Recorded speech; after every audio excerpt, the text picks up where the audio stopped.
Hola! J'espère que vous allez bien. Donc je vous fais une petite liste des incontournables à Istanbul, les endroits que vous devez vraiment voir et les choses que vous devez tester. Si vous avez déjà été à Istanbul et que vous avez d'autres bons plans, n'hésitez pas à les mettre en commentaire. C'est sûr qu'on ne peut pas aller à Istanbul sans visiter les mosquées, elles sont incontournables et surtout elles sont gratuites. La première c'est Hagia Sophia, la mosquée Sainte-Sophie, qui était avant une église. Sainte-Sophie est particulièrement belle. À l'intérieur, on a des lustres qui éclairent et il y a beaucoup de touristes. Donc on n'est pas du tout les seuls touristes à visiter la mosquée. Attention, ne pas oublier de mettre des habits longs et un voile pour les femmes. La deuxième mosquée incontournable à Istanbul, c'est la mosquée bleue. Quand j'y étais, elle était en travaux, donc à l'intérieur, il n'y avait pas grand chose à voir. Mais je pense qu'en normal, c'est une très belle mosquée. On ne peut non plus pas passer à côté de la mosquée Souleymani. Elle est très belle et elle est entourée d'un parc. Et de là, on a aussi une très belle vue sur la ville. Comme vous voyez, l'intérieur est sublime. Bien sûr, il y a beaucoup d'autres mosquées à Istanbul, donc n'hésitez pas à rentrer dans d'autres mosquées.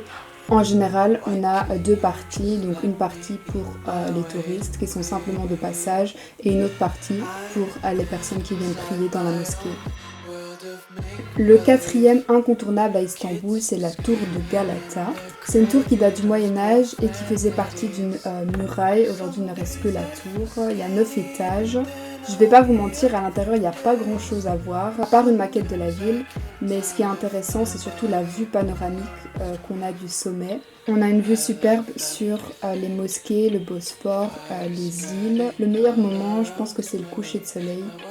L'entrée est un peu chère, c'est 100 liras, donc ce qui équivaut à plus ou moins 6 €, mais je pense que ça vaut quand même le coup. Le cinquième incontournable, c'est le palais Dolmabahçe. C'est un palais qui est situé sur le Bosphore et qui n'est pas vraiment dans le centre de la ville. Ça a été la résidence des sultans de 1889 à 1902 et par la suite on a Mustafa Kemal Atatürk qui en a fait sa résidence d'été. C'est aussi là où il va mourir en 1938. Donc à l'intérieur du palais on a la chambre où il serait décédé. Le palais est très grand, donc il y a plus de 200 pièces.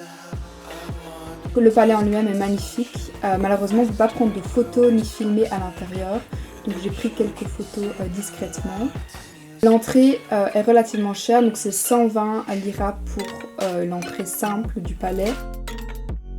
Le sixième incontournable pour moi à Istanbul, c'est un petit café qui s'appelle le café Nantilar, qui a une vue imprenable sur le Bosphore. Alors il faut connaître, il n'est pas très facile à trouver, mais l'intérieur est vraiment sympa et on y mange bien. Donc là j'avais pris un trileçe, donc c'est un gâteau mou avec du caramel et c'était vraiment super bon. Le septième incontournable à Istanbul est pour moi le quartier Taksim. C'est un quartier moderne où il y a des restaurants, des magasins. Il y a aussi beaucoup de monde. Il y a une longue rue piétonne où il y a un petit tramway qui passe. Donc c'est vraiment sympa juste de se balader, d'aller dans les magasins et aussi de goûter donc, des spécialités, des baklava, des loukoum. Pas loin de là, il y a le parc Gezi qui est un grand parc vert. Donc c'est sympa si vous voulez aussi un petit peu de verdure et si vous voulez vous poser. À Istanbul, on a à plusieurs endroits des vendeurs de glace qui font leurs petits shows. Le huitième incontournable à Istanbul, c'est le détroit du Bosphore. Il faut savoir qu'on a donc le détroit du Bosphore à Istanbul au nord-est et on a la mer de Marmara plus au sud. C'est sympa de simplement se balader sur les rives du Bosphore, de traverser le pont. Il y a pas mal de pêcheurs aussi.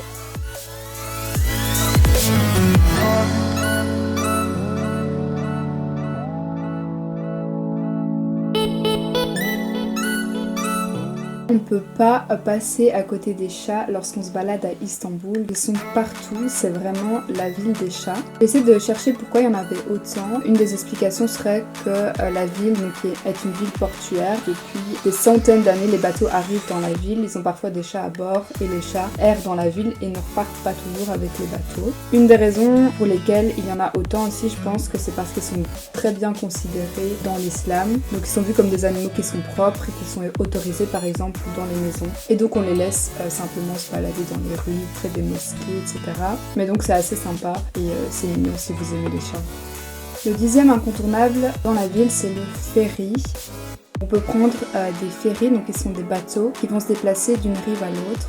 Les ferries sont publics et ne coûtent vraiment pas cher, donc entre 2,5 voire 5 liras. Pour prendre le ferry, il faut avoir une Istanbul Card, donc c'est la carte qu'on va utiliser dans les transports en commun et qu'on peut recharger. On peut par exemple le prendre pour aller sur la rive asiatique d'Istanbul ou pour aller aux îles des Princes. Les îles des Princes sont pour moi aussi un incontournable à Istanbul. C'est une archipel de 9 îles qui sont situées en mer de Marmara, à 20 km au sud de la ville. On les appelle Adalar en turc. Sur chaque île, on va retrouver des monastères, des églises, des synagogues. Donc lorsque vous prenez le ferry, il va s'arrêter sur les différentes îles et vous sortez un peu quand vous voulez. Au départ, je voulais aller sur la plus grande île, qui est la dernière, qui s'appelle Büyükada, mais je suis descendue trop tôt, donc je me suis retrouvée sur une autre petite île qui n'était pas du tout touristique, et justement c'était super sympa. Donc je me suis retrouvée sur Eye Bliada, j'espère que je prononce pas trop mal. Sur l'île, je suis montée jusqu'au monastère Ayat Riada, qui avait une super belle vue. Il n'y avait pas énormément de choses à voir à l'intérieur, simplement des anciennes classes. J'espère que cette vidéo vous a intéressé, qu'elle vous a donné quelques idées de choses à faire à Istanbul. Si vous avez aimé le contenu, n'hésitez pas à liker et à vous abonner. Gros bisous!